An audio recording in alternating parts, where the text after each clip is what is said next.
आज मैं आप लोग के लिए एक दूसरा वीडियो बनाने जा रहा हूँ जिसमें हम रिसीप्ट एंड पेमेंट अकाउंट के पेमेंट साइड का डिटेल देखेंगे। अब यहाँ पे देखिए पेमेंट साइड में, जैसे कि हम लोग ने पिछले वीडियो में देखा था कि जो यहाँ पे क्रेडिट साइड में पेमेंट लिखना चाहिए था, लेकिन यहाँ पे प्रिंटिंग मिस्टेक की वजह से रिसिप्ट लिखा हुआ है। तो आप लोगों को याद रखना है, ये जो क्रेडिट साइड में जो डिटेल लिखा है ये पेमेंट लिखा हुआ है, ठीक है। अब रिसीप्ट साइड में सबसे पहले दिखा है balance brought down. Balance brought down का मतलब है कि ये पिछले साल कुछ एक्स्ट्रा पैसे की कमी हो गई थी, या हम लोग ने किसी से बैंक से ओवरड्राफ्ट ले लिया था, तो उसका पेमेंट हमें करना है। तो जो हमें डेबिट साइड में आया रहेगा पिछले साल, अब उसको हमें क्रेडिट साइड में ट्रांसफ़र हो जाता है, तो हमें क्रेडिट साइड में दिया होगा। अब बाय सैलरी देखते हैं। बाय सैलरी जो है प्रीवियस ईयर का सैलरी, करंट ईयर का सैलरी, दो तरीके का सैलरी होगा। कभी कभी हो सकता है नेक्स्ट ईयर का सैलरी भी दिया रहेगा, तो नेक्स्ट ईयर का सैलरी भी हो सकता है। तो नेक्स्ट ईयर का सैलरी एडवांस में दे दिया किसी वर्कर को, तो उसका डिटेल हो सकता है। तो प्रीवियस ईयर का सैलरी मतलब किसी का प्रीवियस ईयर का सैलरी नहीं दिया था तो वो अभी दिया है, तो इधर हमें पेमेंट साइड में दिया रहेगा, क्योंकि इस साल पेमेंट हुआ है तो पेमेंट साइड में हमारा पैसा गया है, तो पेमेंट साइड में इसका डिटेल रहेगा। पेमेंट साइड में हमें वो सारी डिटेल्स रहेंगी जहाँ से हमारा पैसा गया है या जिसकी वजह से हमारा पैसा गया है। तो यहाँ पे सैलरी हमारा प्रीवियस ईयर में गया था, तो प्रीवियस ईयर का सैलरी इस बार दिया है तो यहाँ पे दिया रहेगा, लेकिन हम इनकम एंड एक्सपेंडिचर अकाउंट में इसको नहीं लिखेंगे। इनकम एंड एक्सपेंडिचर का अकाउंट में नहीं आया क्योंकि ये प्रीवियस ईयर का सैलरी है, तो इसे प्रीवियस ईयर के बैलेंस शीट में आना चाहिए, लायबिलिटी साइड में आना चाहिए। तो ये प्रीवियस ईयर का अगर हमें बैलेंस शीट बनाना होगा तो प्रीवियस ईयर के बैलेंस शीट में ये डिटेल जाएगा। उसके बाद करंट ईयर का सैलरी है, तो हम करंट ईयर का सैलरी जो है इनकम एंड एक्सपेंडिचर अकाउंट में डालेंगे, वो अपना जो है एक्सपेंडिचर साइड में जाएगा। रिसिप्ट साइड में, पेमेंट साइड में जो भी डिटेल्स दे रहेंगे, पेमेंट साइड में जो भी डिटेल्स दे रहेंगे, सारे डिटेल्स हमारे या तो पेमेंट का डिटेल दिया रहेगा, एक्सपेंडिचर का डिटेल दिया रहेगा, या एसेट का डिटेल दिया रहेगा पेमेंट साइड में। ऐसे रिसिप्ट साइड में या तो लायबिलिटी दिया रहेगा या तो इनकम दिया रहेगा। तो पेमेंट साइड में पहला ये देख लिया हम लोग ने। उसके बाद है रेंट रेट्स एंड टैक्सेस। तो रेंट रेट्स एंड टैक्सेस वैसे ही दिया रहेगा प्रीवियस ईयर का, करंट ईयर का, नेक्स्ट ईयर का। तो कभी कभी ये सारी चीज़ें हमें एक में मर्ज करके दी होती हैं और इसका इन्फॉर्मेशन हमें एडजस्टमेंट में दिया रहता है। सेम सैलरी का भी ऐसे हो सकता है, ये सारी चीज़ें हमें दी होगी और इसका इन्फॉर्मेशन हमें एडजस्टमेंट में दिया रहेगा, कौन सा कितना करंट ईयर का है, कितना प्रीवियस ईयर का है, कितना नेक्स्ट ईयर का है। अब प्रीवियस ईयर का rent rates and taxes previous year के लायबिलिटी साइड में जाएगा, करंट ईयर में इसका डिटेल नहीं आएगा। करंट ईयर का जो रेंट रेट्स एंड टैक्सेस अपना एक्सपेंडिचर में जाएगा, और नेक्स्ट ईयर का जो है रेट्स रेंट्स एंड टैक्सेस वो एसेट साइड में जाएगा, क्योंकि वो हम लोग ने नेक्स्ट ईयर का पैसा अभी ही इस साल में ही पे कर दिया। उसके बाद प्रिंटिंग एंड स्टेशनरी हमारा जाएगा एक्सपेंडिचर साइड में। जनरल एक्सपेंस हमारा एक्सपेंडिचर साइड में। प्रिंटिंग एंड स्टेशनरी हम लोग कुछ प्रिंटिंग वगैरह, कुछ जेरोक्स, पेंसिल, रबड़, स्टेशनरी से जो भी एक्सपेंस करते हैं वो एक्सपेंडिचर साइड में आता है। जनरल एक्सपेंस जो छोटे मोटे एक्सपेंसेस होते हैं वो सारे एक्सपेंस हमारे जनरल एक्सपेंस में आते हैं, ये भी हमारा एक तरीके का एक्सपेंडिचर है। तो जब हम इनकम एंड एक्सपेंडिचर अकाउंट बनाते हैं तो वो इनकम एंड एक्सपेंडिचर अकाउंट के एक्सपेंडिचर साइड में जाता है।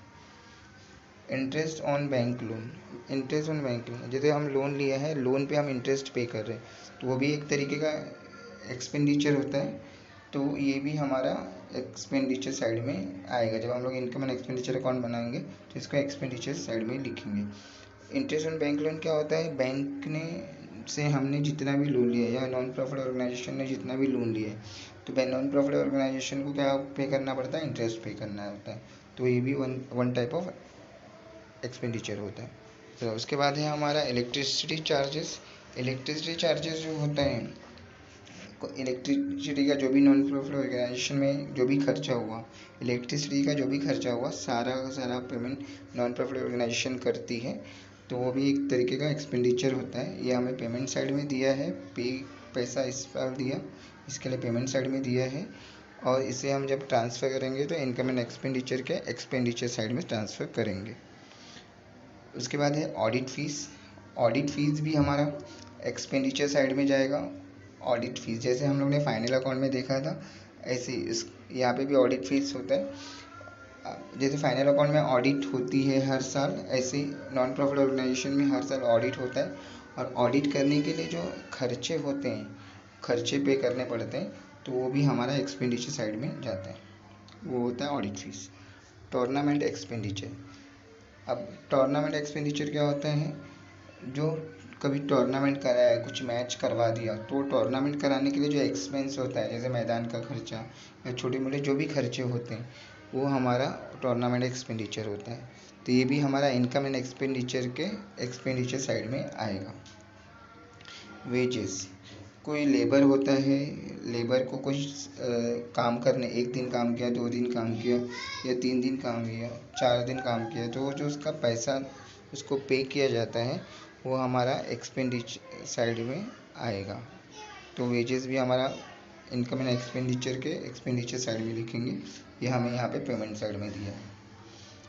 उसके बाद है purchase of sports material. Purchase of sports material क्या होता है, कुछ स्पोर्ट्स मटेरियल परचेज किया है और उसके लिए पैसा पेमेंट किया है, वो वन काइंड ऑफ एक्सपेंस हो गया, तो उसके लिए वो हमारा एक्सपेंडिचर साइड में जाएगा।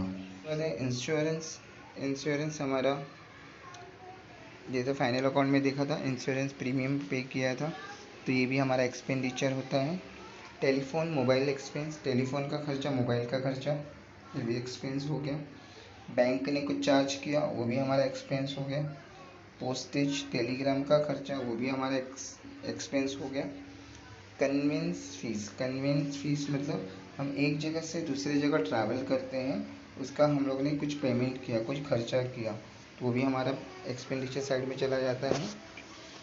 Expenses for annual function, annual function किया, एनुअली कुछ फंक्शंस वगैरह हो गए, तो हर साल कुछ फंक्शंस वगैरह किया जाता है, उसके लिए कुछ खर्चे होते हैं, तो ये भी एक तरीके का क्या होता है, एक्सपेंडिचर होता है। Fix deposit, non profit organisation क्या करती है, अपने ऑर्गेनाइजेशन के नाम पर एक फ़िक्स डिपॉजिट जमा करती रहती है बैंक में, तो जो डिपॉजिट जमा कर रही है वो वन काइंड ऑफ एसेट होता है, तो ये हमारा एसेट रहेगा और ये हमारा बैलेंस शीट में आएगा। बैलेंस शीट के एसेट साइड में इसको ट्रांसफ़र करेंगे। जैसे कि मैंने पहले ही बताया है, हमारा पेमेंट साइड में या तो एक्सपेंस मिलेगा या तो एसेट मिलेगा, तो यहाँ पे ये हमारा फिक्स डिपॉजिट जो है एसेट साइड में जाएगा। परचेज ऑफ फिक्स एसेट, अब उसके बाद कुछ एसेट परचेज किया है, तो जो भी एसेट्स हैं वो भी हमारा बैलेंस शीट में जाएगा। तो जैसे बुक हो गया, बुक जो है वन काइंड ऑफ एसेट होता है। कोई लाइब्रेरी वगैरह है, जैसे बहुत सारी लाइब्रेरी होती है, और लाइब्रेरी में क्या होता है, बुक एक बार ख़रीद लेते हैं तो जब तक का उसका नया और एडिशन नहीं आता है तब तक का वो वही बुक यूज़ करते रहते हैं, तो ये वन टाइम इन्वेस्टमेंट होता है और वो 2 साल 3 साल 4 साल तक यूज़ करते हैं, तो ये वन काइंड ऑफ एसेट होता है, तो वो एसेट साइड में आएगा। उसके बाद फर्नीचर, ये भी हमारा एसेट है। बिल्डिंग, ये भी एसेट है। इन्वेस्टमेंट, ये भी एसेट है, वन काइंड ऑफ। इन्वेस्टमेंट क्या होता है, हम लोग ने इन्वेस्टमेंट कर दिया, किसी कंपनी में इन्वेस्ट कर दिया, या कोई बड़ी चीज़ खरीद ली जो 2 साल 3 साल 5 साल 10 साल तक का वापस ख़रीदना ना पड़े, तो ये वन टाइम इन्वेस्टमेंट होता है। या किसी बैंक में पैसा डिपॉजिट कर दिया, वो भी हो सकता है। बाय न्यूज़पेपर, न्यूज़पेपर वगैरह कुछ ख़रीदा, तो ये हमारा एक्सपेंडिचर है। हम लोग ने न्यूज़पेपर, जैसे नॉन प्रॉफिट ऑर्गेनाइजेशन में ऐसा भी होता है कि न्यूज़पेपर डेली अपने मेंबर्स को पढ़ने के लिए, या उसमें समझो कोई स्टूडेंट का फाउंडेशन है तो स्टूडेंट्स को पढ़ने के लिए न्यूज़पेपर दिया जाता हो, तो वो भी एक तरीके का क्या है, एक्सपेंडिचर है। ऑफिस एक्सपेंस, ये भी एक तरीके का एक्सपेंडिचर है। रिपेयरिंग का कुछ खर्चा किया, रिपेयर वगैरह करवाया, तो ये भी एक तरीके का क्या है, एक्सपेंडिचर है।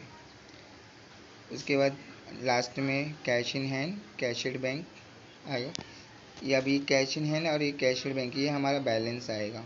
सेम हम लोग डेबिट साइड में देखते हैं, डेबिट साइड में, रिसीव साइड में बैलेंस कैरी डाउन जो लिखा है बैंक ओवरड्राफ्ट, तो ये जो बैंक ओवरड्राफ्ट है ये भी हमारा क्या है, एक लोन होता है, मतलब एक्स्ट्रा पैसे हमको देने पड़े।